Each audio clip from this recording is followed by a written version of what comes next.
સુરત શહેરમાં હની ટ્રેપ ગેંગનો પર્દાફાશ કરવામાં આવ્યો છે। ઉમરા પોલીસ સ્ટેશનની ટીમે સૂર્ય મંજરી એપાર્ટમેન્ટમાં દરોડા પાડીને 2 મહિલા સહિત 5 આરોપીઓની ધરપકડ કરી છે, જ્યારે એક આરોપીને વોન્ટેડ જાહેર કરવામાં આવ્યો છે। પોલીસને મળેલી ફરિયાદ અનુસાર આ ગેંગ સોશિયલ મીડિયા દ્વારા યુવકો અને વ્યવસાયીઓનો સંપર્ક કરતી હતી।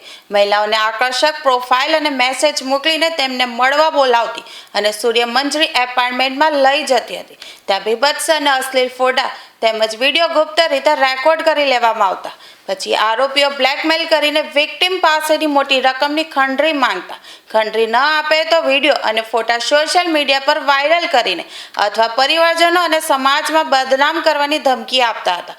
આ કેસમાં એક 36 વર્ષીય કન્સ્ટ્રક્શન સુપરવાઇઝરને પણ ફસાવવાનો પ્રયાસ કરવામાં આવ્યો હતો, જેણે પોલીસમાં ફરિયાદ નોંધાવી હતી। આ ફરિયાદના આધારે પોલીસે તપાસ શરૂ કરી અને રેડ પાડીને ગેંગને ઝડપી પાડી હતી।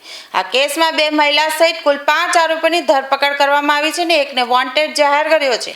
પોલીસે આરોપીઓ પાસેથી mobile phone, sim card, record કરેલા વિડીયો અને અન્ય સામગ્રી જપ્ત કરી વધુ તપાસ હાથ ધરી છે।